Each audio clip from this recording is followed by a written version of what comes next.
कि जो लोग कहते हैं कि प्लस साइज में या मोटे लोगों को कंसीव करना मुश्किल होता है, might be not, I know. अब सब जानना चाह रहे होंगे कि जब मैंने वेट कंसीव किया तब क्या वेट था, तो थ्रू आउट द जर्नी मैंने कितना बढ़ाया, कितना कुछ किया, कितना वेट किया, ये सब आपको एंड तक पता चल जाएगा। तो प्लीज पूरा सुनना and it might be helpful to you. Tuition शुरू किए, 2-2 3-3 बैच में ट्यूशन लेने शुरू किए। 32 पे ये मेरा पहला अल्ट्रासाउंड है। धड़कन भी इतनी इजीली, मेरे बच्चे की धड़कन भी नहीं आती थी, तो मुझे पेन में बार बार सो जाती थी, बार बार सो जाती। अच्छा, मैं हैवी वेट भी हूँ, तो जब मुझे बराबर मन करी मैं वॉशरूम जाऊं, मुझे अकेले वॉशरूम ना जाने दे कि कहीं वॉशरूम में भी ना हो जाए। रोना नहीं है, थप्पड़ मारूंगी, तू मारना चाहती है अपने बच्चे को, तू। मैंने कहा कर दो, मैंने कहा कर दो। कितनी पढ़ी लिखी हो, ऐसे बातें बना बना के वो स्टेज। मुझे बुखार चढ़ गया था, आई वॉज वीक। हे हाय, कैसे हो आप सब? तो यस, रात का टाइम है, ऑफिस से आकर काम निपटा के सारे रिलैक्स मोड पर बैठी थी और आप सबके प्यारे प्यारे कमेंट्स पढ़ रही थी। और सच में पढ़कर फील कर रही थी कि आई एम वेरी लकी कि मेरे को आप लोग मिले। एंड सच में मैं धन्यवाद करती हूँ ऊपर वाले का। सच बार कि आप लोग मुझे इतने प्यारे प्यारे कमेंट्स मिलते, लिखते हो, बहुत प्यार करते हो, बहुत प्रेज करते हो। एंड मन करता है कि उतनी ही मेहनत से, प्यार से मैं आपके लिए वीडियोस लाती रहूं। एंड सच में वेरी लकी। लेकिन इसी कमेंट के बीच में मेरी एक प्यारी सी सब्सक्राइबर है, जिनका मैं काफ़ी व्लॉग्स में कंटिन्यू एक मेरे पास आ रहे थे कमेंट कि प्लीज़ आप अपनी प्रेगनेंसी जर्नी पर वीडियो बनाएं।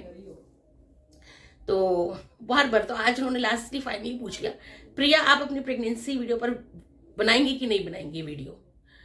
तो मैंने उनका please check out my next video. तो आज अचानक रात में रजाई में बैठकर आराम से, क्योंकि 10 साल हो, 8 साल पुरानी बात है और जर्नी पूरी याद करनी है, तो आराम से रजाई में बैठ गई हूँ और अब आपके साथ अपनी प्रेगनेंसी की वीडियो कह रही हूँ, स्टोरी शेयर करती हूँ। क्योंकि जो चीज़ हमने सही होती है, बर्दाश्त की होती है, जो वक्त निकाला होता है, वो फ्यूचर में के या प्रेजेंट में आप उसको एज अ स्टोरी टेलिंग बताते हो। तो यस, वो भी एक स्टोरी है और मेरी लाइफ का एक अच्छा फेज भी और एक हार्ड फेज भी है। तो मैंने कहा क्यों नहीं, मैं इस पर अपनी वीडियो ज़रूर बनाऊंगी, माई प्रेगनेंसी जर्नी। तो मेरी शादी को 10 साल हो गए हैं, मेरी 8 साल की बेटी है, मेरी शादी 2014 में हुई थी।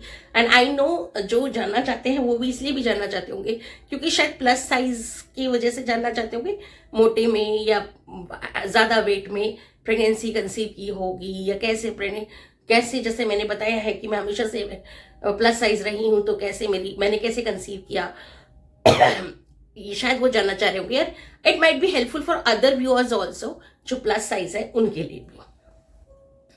तो देखो, पहली बात तो मैं बता दूं कि जो लोग कहते हैं कि प्लस साइज में या मोटे लोगों को कंसीव करना मुश्किल होता है, might be not. Plus size से कंसीव करना शायद मुश्किल नहीं होता, गलत प्रॉपर पीरियड्स ना होने की वजह से या प्रॉपर पीरियड्स ना होने की वजह से आपको कंसीव करने में प्रॉब्लम होता है। मैं ये नहीं कहूँ कि मोटे होने से प्रेगनेंसी कंसीव होने में दिक्कत नहीं आती। अगर आपका लिवर बॉडी फैट में ज़्यादा चर्बी होती है तो भी आपको प्रेगनेंसी कंसीव करने में बहुत ज़्यादा प्रॉब्लम आती है, बट इन माय केस ऐसा नहीं था। मेरी शादी 2014 में हुई थी एंड विद इन 1 ईयर, एक शादी के 1 साल के अंदर अंदर, इन 9-10 मंथ्स मैंने कंसीव कर लिया था। तो इसीलिए मेरे को ये प्रॉब्लम नहीं आई। मैंने डॉक्टर से ज़रूर कंसल्ट किया था, बट हाँ मेरा हो गया था कंसीव। ये नहीं कहूँगी डॉक्टर से कंसल्ट करें पहले नेचुरली अपने आप, ऐसा नहीं हुआ था। हाँ, डॉक्टर से कंसल्ट करना पड़ा था मुझको भी। तो हमने मतलब ऐसा कुछ प्लान नहीं था। 8-9 महीने बाद मैं खुद डॉक्टर के पास गई एंड एक ही विजिट में मेरे को कंसीव हो भी गया। कोई मेरे को बहुत टेस्ट नहीं करवाने पड़े, चेकअप नहीं कराना पड़ा या ऐसा कुछ नहीं था। डॉक्टर ने नॉर्मली दवाई दी और कहा कि आप एक्सरसाइज वगैरह करो एंड ट्राई करो because your periods is on time, तो हो जाएगा। तो बस इस वजह से विद इन अ मंथ मैं कंसीव भी कर गई। जिस दौरान मैं डॉक्टर के पास विजिट करा उसी से 1 महीने में ही कंसीव हो गया था। तो जब मैंने कंसीव कर लिया था एंड अब आपको प्रॉपर स्टोरी सुनाती हूँ विद 9 मंथ्स में क्या हुआ। जब मैंने कंसीव किया, मैं बीपी हाई हो गया था मेरा। किसी की शुगर बढ़ जाती है, किसी की बीपी हाई होती है, तो BP high is very risky, नहीं होना चाहिए। तो मुझे उस टाइम पे भी हम दोनों को ये नहीं था कि मतलब कंसीव के दौरान भी कि ये इतनी बड़ी प्रॉब्लम है। लेकिन जब मेरा बीपी हाई हुआ, मुझे मेरी बहुत ही अच्छी डॉक्टर है, मेरी प्यारी डॉक्टर है वो, उन्होंने मुझे उसी टाइम वार्न कर दिया था कि प्रिया आपका ना बीपी हाई है, क्योंकि उनका यहाँ क्लिनिक था। तो कह रहे आप किसी क्लिनिक पे मत जाना, बिकॉज आपको ना कोई क्लिनिक नहीं देखेगा, आपको देखेंगे बड़े हॉस्पिटल, या आप जाना बड़े गवर्नमेंट हॉस्पिटल में, तो आपको वहीं पर आपकी ट्रीटमेंट होगी। क्योंकि वो ये क्या करेंगे, वो ये करते हैं कि आपको 3-4 डेज के लिए रखेंगे, आपको एडमिट करेंगे and then they will release you, आपको छोड़ देंगे। फिर आपको 3-4 डेज के लिए एडमिट करेंगे, छोड़ देंगे, क्योंकि आपका बीपी बहुत और आगे आने वाली, क्योंकि स्टार्टिंग कंसीव करते ही जब बीपी इतना हाई है तो आने वाली 9 डेज में आपका बीपी बहुत हाई होगा। इसलिए तो तभी वार्न तो उन्होंने तभी कर दिया था। लेकिन 3-4-5 मंथ्स मैंने निकाले।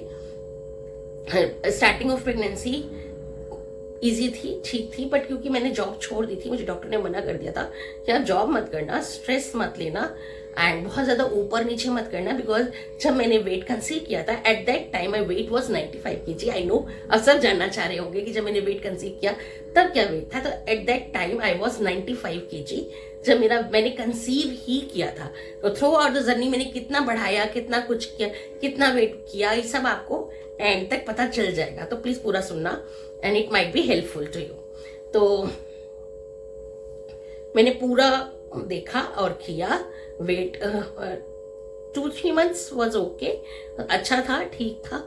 मतलब क्लिनिक से ही मैं दवाई लेती रही, बीपी हाई की भी लेती रही, टैबलेट्स चलते रहे मेरे एंड दवाई खाती रही एंड चलता रहा। क्रेविंग्स वगैरह एज सच मैं ही कहूँगी, मुझे बहुत सारी चीज़ों की क्रेविंग्स होती थी, तो ऐसा कुछ नहीं है, मुझे ऐसी कोई खास कोई क्रेविंग्स हुई नहीं है थ्रू आउट द प्रेगनेंसी कि मुझे बहुत कुछ खाने का मन करता हो, ऐसा नहीं था। एक्चुअली मेरा ना ज़्यादातर स्ट्रेस में निकल गई चीज़ें। हम डॉक्टर्स के पास ज़्यादा जाते रहे एंड उस टाइम पे मैं ट्यूशन्स भी पढ़ाती थी, तो मैंने जॉब छोड़ दी थी। जॉब मैंने 1 ही महीना हुआ था लगे हुए, और मैं कंसीव भी कर गई, तो मैंने फिर छोड़ भी दी उसको। तो मैंने फिर ट्यूशन्स पढ़ाने शुरू किए। पूरी प्रेगनेंसी मैंने ट्यूशन्स शुरू किए, 2-2, 3-3 बैच में ट्यूशन्स लेने शुरू किए, ट्यूशन्स पढ़ाने लगी। तो ऐसे मैंने काम करना भी स्टार्ट किया। मतलब मैं पूरी प्रेगनेंसी अपने ट्यूशन्स पढ़ाती थी, घर संभालती थी, और उस टाइम पे मम्मी मेरी सासू माँ वो जॉब करती थी। तो 3 महीने बहुत ठीक रहा, मतलब चलता रहा, नो क्रेविंग्स। 3 मंथ पे फिर अल्ट्रासाउंड हुआ, एवरीथिंग वाज ओके, सब कुछ ठीक था। लेकिन वही बीपी हाई का प्रॉब्लम था, तो वॉमिट वगैरह भी होनी शुरू हुई, मुझे वॉमिट वगैरह भी हो रही थी, सब कुछ हो रहा था।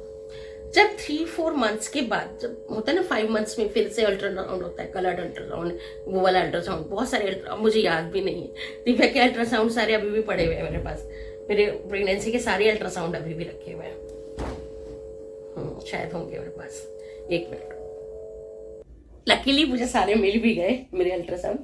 तो दिस इज फॉर 2/10 का ये अल्ट्रासाउंड है मेरा, मतलब मेरी फर्स्ट, जब मैंने कंसीव ही एक्चुअली किया था, ये 2/10/2015 12:32 पे, ये मेरा पहला अल्ट्रासाउंड है। आई होप आप लोगों को क्लियर दिख रहा हो। तो ये है मेरा फर्स्ट अल्ट्रासाउंड जब मैंने कंसीव किया था, that was my first ultrasound. उसके बाद ये मेरा, आप देख रहे होंगे डेट, 18/3/2015 नहीं 2016, जब मैंने आपको बताया ना 5th मंथ के आसपास जब करते हैं। That was my second ultrasound, लगा लो, मैं भी 5th मंथ ही हुआ ना, 18/3, हाँ 10, 11, 12, फिर 1, 2, 3, 5वें 6ठे महीने में जब मेरा 5वां मंथ कंप्लीट हुआ था, तब का अल्ट्रासाउंड है ये मेरा।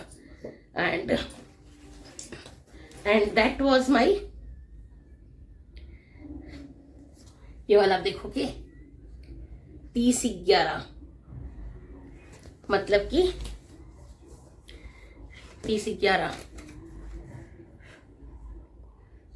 ये 30/11/2015, 30/11/2015 मतलब कि सेकेंड मंथ का ये है, थर्ड मंथ का समथिंग कुछ ऐसा ही है, अल्ट्रासाउंड है ये मेरा। तो इस टाइम पे मतलब मेरा, मैं आपको बताऊं, ये था मेरी प्रेगनेंसी का था। कई 4th-5th मंथ तक तो मैंने क्लिनिक में दिखाया। 5th मंथ के बाद मैं एक गवर्नमेंट हॉस्पिटल भी गई, जो कि रानी बाग में मेरी सिस्टर इन लॉ के घर के पास है, रानी बाग में।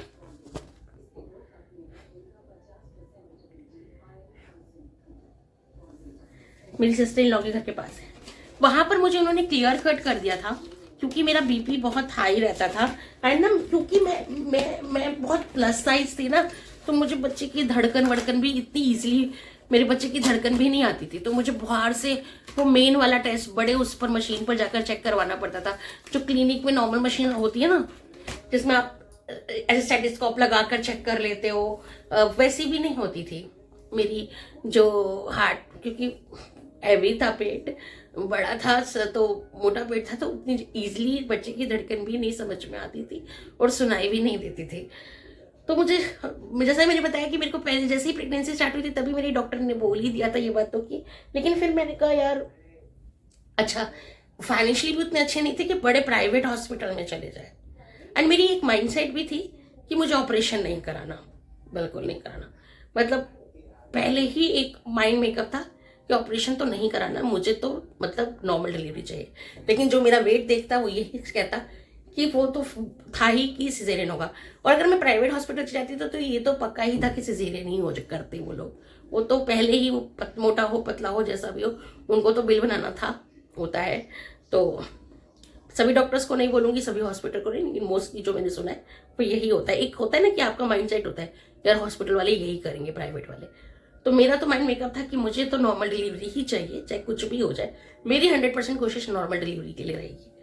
तो तब मैं 5th मंथ में मैं चली गई, 4th-5th मंथ में मैं चली गई एक गवर्नमेंट हॉस्पिटल। उन्होंने मुझे कुछ महीने देखा, एक महीने ही हुआ था, 2-3 विजिट ही करी थी मैंने उनके पास। उन्होंने कहा कि आपको ना हम नहीं देखेंगे, आप दिल्ली के बड़े गवर्नमेंट हॉस्पिटल में। तो उन्होंने मुझे लेडी हार्डिंग के लिए रेफर कर दिया था। तो लेडी हार्डिंग दिल्ली का मोस्ट बढ़िया, मतलब बहुत ही मोस्ट कह रही हूँ, दिल्ली का सबसे बढ़िया हॉस्पिटल है फॉर प्रेगनेंसी, प्रेग्नेंट बच्चों के लिए, प्रेग्नेंट लेडीज के लिए, मतलब सुपर डुपर हॉस्पिटल। इनफैक्ट मेरा भाई वहीं का हुआ है, हम लोग वहीं के हैं लेडी हार्डिंग के। मेरी सास के 3 बच्चे लेडी हार्डिंग के हैं। तो एक होता है ट्रस्ट, मेरी बदल ने कह दिया था कि इसका ट्रीटमेंट लेडी हार्डिंग से कराओ। तो लेडी हार्डिंग से मेरा ट्रीटमेंट चला। तो जैसे ही मैं 5th मंथ में वहाँ पहुंची, उन्होंने मुझे कहा कि आप एडमिट हो जाओ। तो मैं 3 दिन के लिए वहाँ एडमिट हो गई। एडमिट होने के बाद उन्होंने वहाँ मेरे टेस्ट करे, टेस्ट वेस्ट करके उन्होंने कहा कि आपको दवाई दी जाएगी। हर महीने में जाती थी, दवाई देते थे, 2-3 दिन एडमिट करते थे, मुझे ऑब्जर्व करते थे, अंडर ऑब्जर्वेशन 2-3 दिन के लिए रखते थे। एंड फिर वो मुझे छोड़ देते थे कि ठीक है आपको दवाई ववाई दे के, जब बीपी थोड़ा नॉर्मल हो जाता था फिर वो मुझे छोड़ देते थे। फिर मैं उस डेट पर जाती थी जिस डेट पे वो बुलाते थे।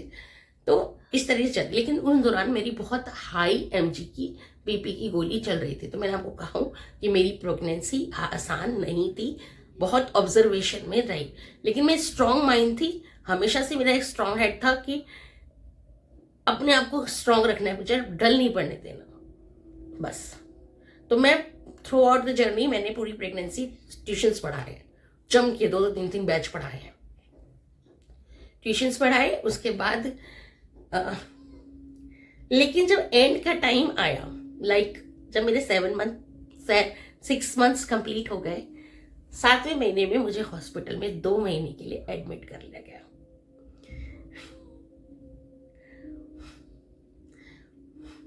2 महीने के लिए मतलब हर महीने जा रही थी, 2-3 दिन एडमिट होती थी, ऑब्जर्वेशन में रखते थे, आ जाती थी। धक्के बहुत खाए, क्योंकि गवर्नमेंट हॉस्पिटल से इलाज कराना आसान नहीं होता, कहीं बिल्कुल नहीं होता, बहुत धक्के खाए। और दोनों ने खाया, मैंने, मेरे हस्बैंड, दोनों ने। मैं कहूँगी कि खाली मैंने भी मुझ पे बीती है, नहीं, उन पे भी बीती है, बहुत बीती है। तो 2 महीने मेरे को फिर एडमिट कर दिया गया एंड मेरे हस्बैंड को ये बोल दिया गया कि हम 2 महीने के लिए इन्हें एडमिट कर रहे हैं, हम इनको तभी छोड़ेंगे अब बेबी होने के बाद। उन्होंने क्लियर कट कर दिया कि देखिए ये टाइम बहुत ऐसा है कि कभी भी डिलीवरी करवानी पड़ सकती है, अगर इनका बीपी ज़रा भी शूट अप हुआ, ऊपर गया, हमें डिलीवरी करवानी पड़ेगी। अब इधर मम्मी कोशिश ही कर रही थी कि भाई 7वें महीने में डिलीवरी ना हो, अच्छा नहीं होता। एंड क्योंकि इन्होंने तो डॉक्टर ने बोल दिया था कि भाई डिलीवरी तो कभी भी करवानी पड़ सकती है, क्योंकि बीपी बहुत हाई जा रहा था। मतलब नॉर्मली भी घर में भी रहती थी तो बहुत हाई ही रहता था मेरा बीपी हर टाइम। तो और दवाइयाँ भी खा रही थी जबकि मैं इतनी फिर भी बीपी बहुत हाई जा रहा था। तो डॉक्टर ने बोल दिया था कि देखो डिलीवरी मुझे हमें कभी भी करनी पड़ती है, टच वुड। लेकिन ये कहूँगी मुझे जब भी मेरे ना डॉक्टर बड़े अच्छे मिले गवर्नमेंट में भी, तो जो डॉक्टरनी मुझे वहाँ मिली वो भी बहुत प्यारी थी, बहुत अच्छी थी, सीनियर डॉक्टर थी। लेकिन यार आपको ना गवर्नमेंट हॉस्पिटल में ना एक सब्जेक्ट समझा, मैं बुराई नहीं कर रही हूँ, बट उनके साथ जो टीम आती है ना उनकी प्रैक्टिस के लिए, वो आपको ना सब्जेक्ट समझती है। तो मैं कहूँगी मैंने 2 महीने ना वनवास काटा है, वनवास इसे कहते हैं, वनवास काटा है हॉस्पिटल में। आपको कैसे क्यों कह रही है? गवर्नमेंट हॉस्पिटल में बेड का कोई हिसाब किताब नहीं होता। वहाँ ना एक बेड पर अगर पेशेंट आ गए तो 4 लोग भी सोने पड़ते हैं। तो मैं ऐसी ही थी, मेरा बीपी हाई था। तो हाँ, कमरा मुझे थोड़ा एक हॉल टाइप का कमरा था जिसमें सिर्फ स्पेशली बीपी की प्रेग्नेंट लेडीज रहती थी। एंड उसमें रहती तब थी, उस वाले रूम में तभी भेजते थे, उन्हीं लेडीज को भेजा जाता था जिनके 7वां 8वां महीना चल रहा होता था। तो जैसे कि मैंने आपको बताया मेरा 7वां महीना चल रहा था, उसी टाइम पर मुझे एडमिट कर लिया गया था एंड मुझे उसी रूम में एडमिट करा था। तो मुझे वहां पर रख लिया गया। तब तक हम एक बेड पे 2 लेडीज होती थी, 2 लेडीज होती थी एक बेड पे। हॉस्पिटल बेड जानते हो, उस पर 2 लेडीज होती थी। एंड ठीक है, मैंने तभी बहुत स्ट्रांग रही मैं, नहीं अपने बच्चे के लिए करना है, रहना है। गवर्नमेंट हॉस्पिटल के टॉयलेट, बाथरूम, आपको उल्टी आ जाए ऐसे होते थे। पर मुझे मना तो कर ही दिया था, हम नहीं जाने देंगे, आपको ले जाना है, आप अपने रिस्क पे ले जाओ। मेरे हस्बैंड कैसे रहते थे उसमें हम जानते हैं, हमने कैसे वो टाइम काटा है। आज भी सोच के मेरी रूह कांप जाती है, हम दोनों की रूह कांप जाती है अगर हम वो समय याद करते हैं अपना, हम कैसे रहते थे। दीपक जी सुबह जाते थे, पहले कुछ हफ्ते तो मम्मी ने मुझे कुछ भी नहीं भेजा खाने पीने, क्योंकि डॉक्टर ने बोला था कि इनको बिल्कुल नमक का नहीं देना, बीपी की वजह से तला भुना नहीं देना, नमक नहीं देना, तो खाना नॉर्मल देना है, नॉर्मल खाना खाएगी है। तो मम्मी ने भी नहीं भिजवाया कि भाई जो हॉस्पिटल मिलेगा वो खाएगी फिर। लेकिन गवर्नमेंट हॉस्पिटल का खाना कहाँ उतना अच्छा होता है। अच्छा क्या, मतलब सुबह 2 ब्रेड आती थी, दूध आता था, अंडा आता था, फिर एक केला आता था, ऐसे आता था सुबह जो ब्रेड, चलो वो तो मैं ले लेती थी। अब जब दिन का खाना आता था ना, दाल चावल, वो जब मैं दे के आती थी और मैं देखती थी नहीं बोलना चाहिए, तो मेरा दिल नहीं करता था खाने का, रोना छूटता था।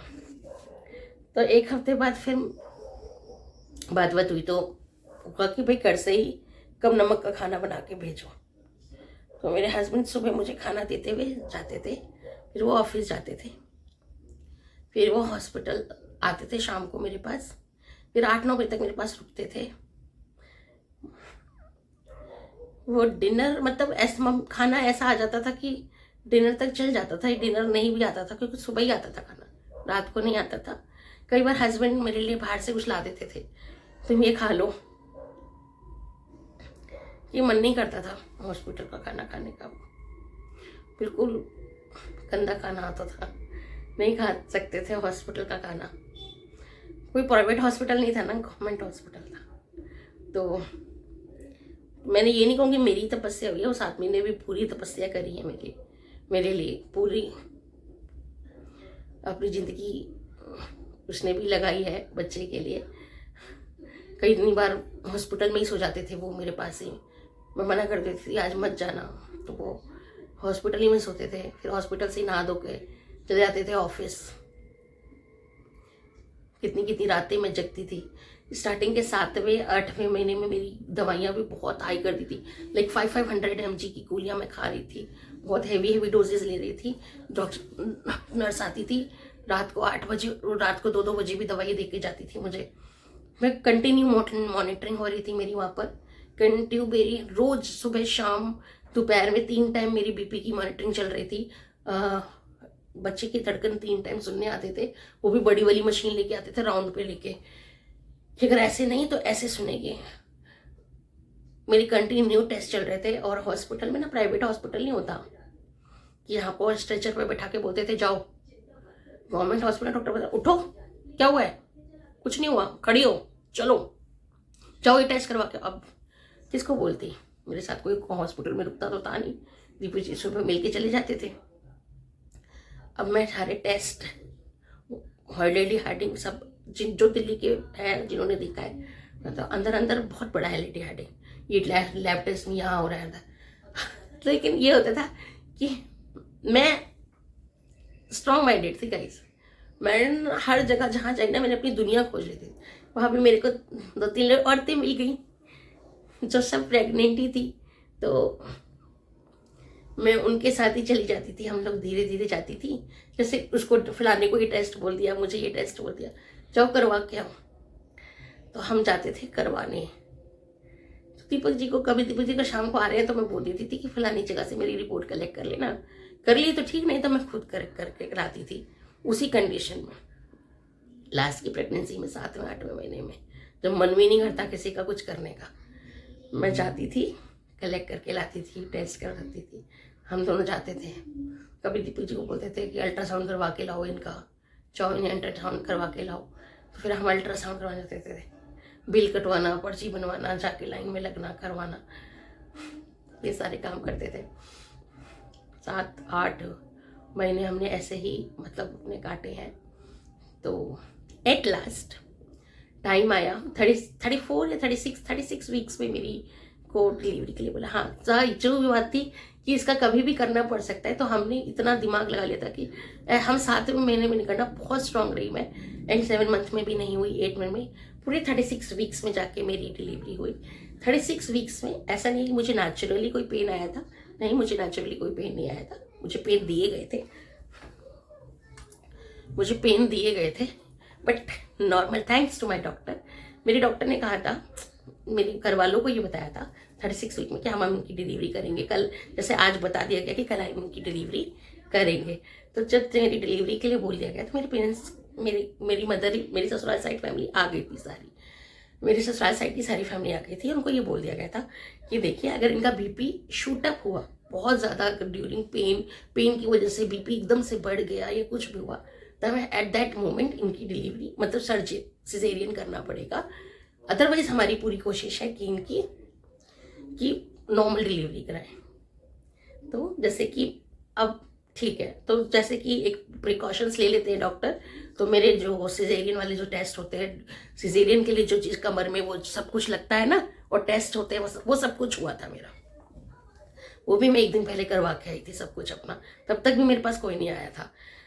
फिर जब मेरे हस्बैंड को बता दिया कि भाई देखो कल आप बोल रहे हैं, तो जैसे कि आज आफ्टरनून में मेरा इंजेक्शन लगा है मुझे। आज आफ्टरनून में 2 दिन लगे मुझे, मतलब 1.5 दिन लगा मेरे को नॉर्मल डिलीवरी के लिए। 1.5 दिन मैंने पेन बर्दाश्त किया है। पेन इतना पेन कि मैं एट लास्ट होते उसे ना, जब मेरी डिलीवरी मतलब 15-20 मिनट में होने वाली थी, जब बेबी, उस दौरान पे मुझे नर्स थप्पड़ मार मार के उठा रही थी, क्योंकि मैं पेन में बेहोश हो जाती थी, पेन में बार बार सो जा रही थी, अच्छा, मैं हैवी वेट भी हूँ, तो जब मुझे पेन हो तो मुझे कोई संभाल भी नहीं सकता, मतलब वेट ज़्यादा है ना, तो मैं अगर पेट के मारे वो, तो मुझे कोई संभाल। मेरी बड़ी वाली नंद थी, मेरी मम्मी थी, मेरी ससुराल साइड से और भी लोग थे, तो वो थे, लेकिन अंदर रूम में बार बार मम्मी और मेरी बड़ी नंद बार बार चक्कर लगा रही थी, और एक और भी थी जो बार बार चक्कर लगा रहे थे क्योंकि अलाउ कर दिया था कि एक जना इनके पास रुकेगा, तो बीच बीच पे सब आ रहे थे। तो जब से 1.5 दिन से पेन दिया गया, तो जो स्टार्टिंग में पेन दिया गया वो स्लो पेन था, तो उठ रहा था बंद हो रहा था, उठ रहा था बंद हो रहा था, उठ रहा था बंद हो रहा था। लेकिन जब देख लिया गया, वाटर बैग बर्स्ट नहीं हुआ था, मेरी वाटर बैग बर्स्ट हुआ फिर मिडनाइट, रात को 2-2:30 बजे, तब भी वाटर बैग बर्स्ट हो गया, लेकिन फिर भी पेन उठ रहा है, बंद हो रहा है। फिर मेरे को ग्लूकोज के जरिए इंजेक्शन पेन दिए गए, डाले गए, फिर हुआ पेन और वर्स्ट पेन, लाइक मैं सो गई। मैं मतलब जरा सा भी मेरे को जैसे उठ रहा था, बंद हो रहा था ना, जरा सा ही बंद होता तो मैं बेहोश हो जाती, बिल्कुल ऐसा हो रहा था कि मैं सो जाऊँ।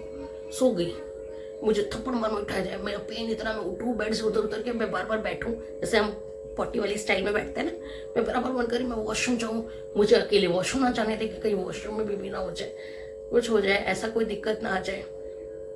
लूज में होता है ना बार बार को, मैंने कहा नहीं मुझे वॉशरूम जाना है, मुझे वॉशरूम में बार बार बैठूं, मुझे पकड़ पकड़ के उठाया जाए, नहीं उठो उठो उठो, ऐसे ऐसे हो रहा था। मैंने तो कुछ ज़्यादा ही लगता है डीप डिटेलिंग दे दी आप लोगों को। ऐसे उठाया जा रहा था मुझे बार बार, फिर मुझे बैठाया गया, मुझे लिटाया गया।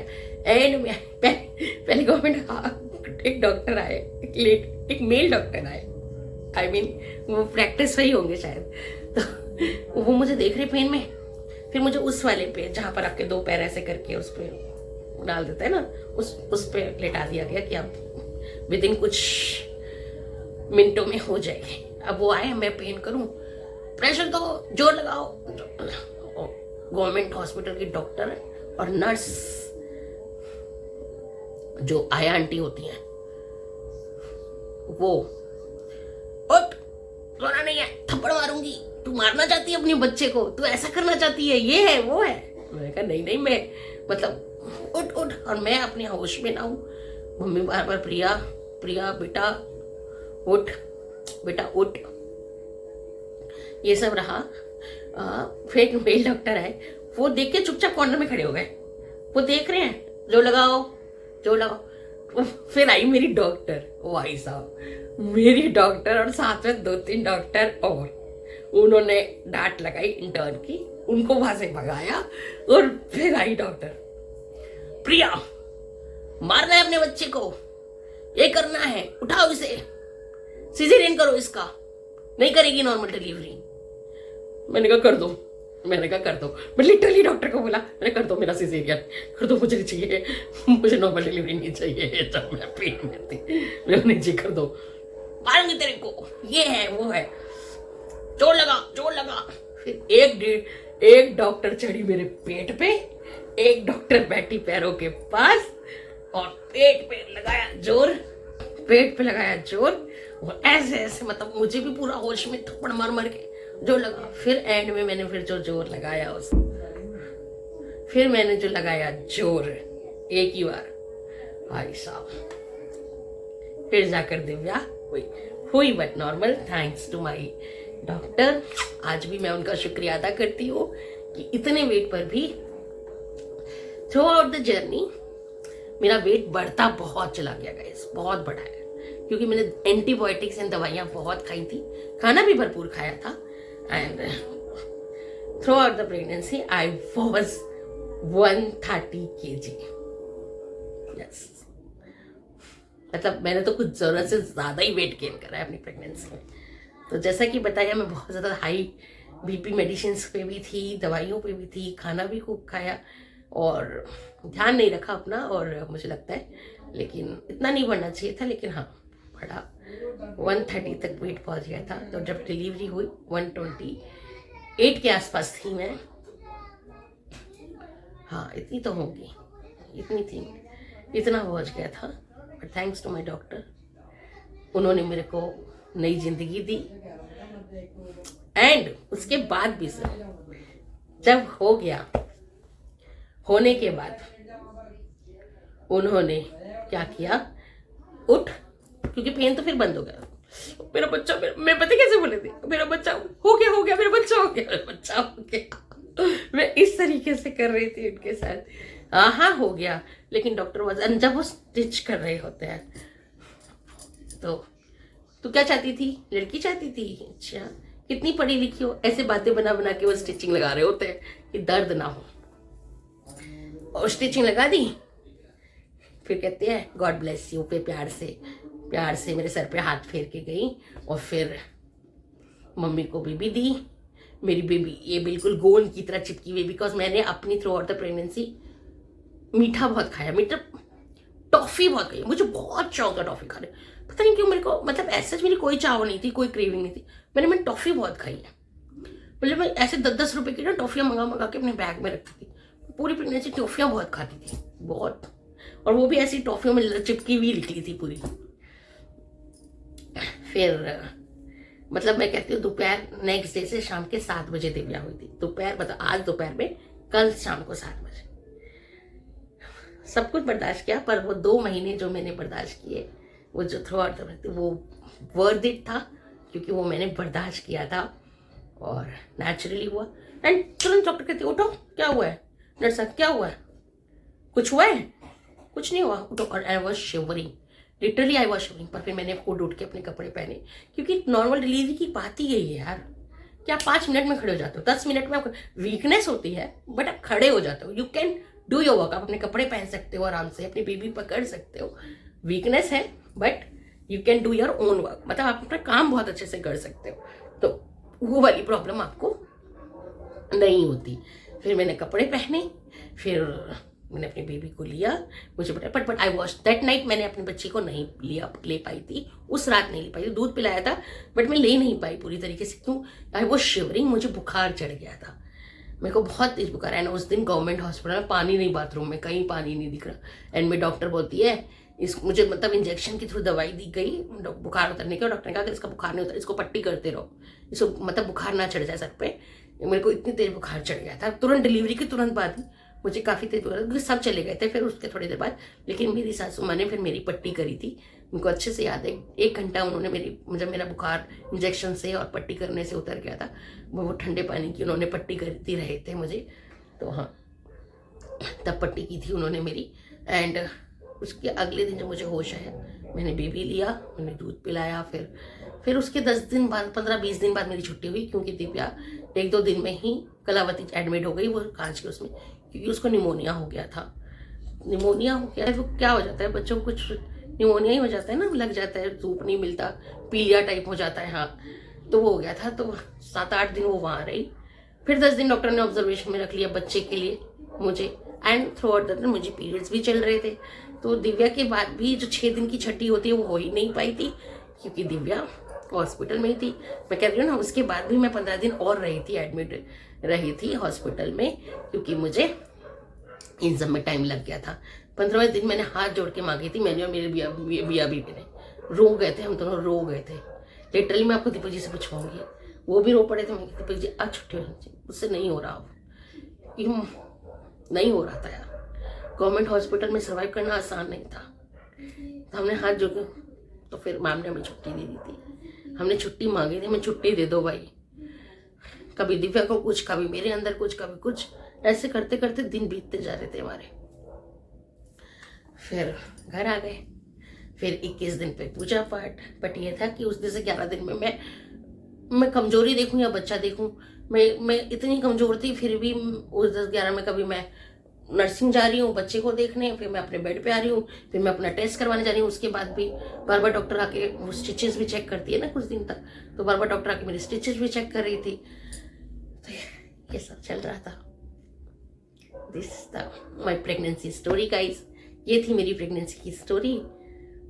उम्मीद करती हूँ आप सबको हेल्पफुल होगी, अच्छा लगा होगा। तो जो आजकल की लड़कियां हैं, मत डरो, हिम्मत दिखाओ, क्योंकि नॉर्मल डिलीवरी आपकी बॉडी के लिए बहुत अच्छी रहेगी, तो हिम्मत दिखाइए, नॉर्मल डिलीवरी ही प्रेफर कीजिए। देखिए वंस इन अ वाइल किसी को कुछ दिक्कत हो जाए तो कोई बात नहीं, लेकिन अगर आप मन में चाह आ रहा है, अगर आप चाह लोगे तो नॉर्मल डिलीवरी ही होगी। एंड नॉर्मल डिलीवरी आपको बहुत अच्छी रहती है, क्योंकि वो आपको तुरंत खड़ा कर देती है, विद इन 10 मिनट्स मैंने अपने कपड़े खुद पहने हैं, मैं बता रही हूँ ना, किसी की हेल्प नहीं लगी मुझे पहनने में। वीकनेस रहती है वो, देखो वो तो फिर 6 महीने में आप अपने खुद ही को कवर कर लेते हो, ये होता है। लेकिन हाँ, लेकिन इन सब में मेरी बॉडी को बहुत, क्योंकि बच्चा होने के बाद मेरी शरीर बहुत कमजोर हो गया था, होने के बाद वो धीरे धीरे मुझे पता चला जब मुझे कोरोना हुआ, क्योंकि मुझे कोरोना आते ही मुझे, मेरे घर में किसी को नहीं हुआ, 2 बार मुझे ही हुआ। तो यस, आई वॉज वीक, मेरी बॉडी बहुत वीक हो गई थी।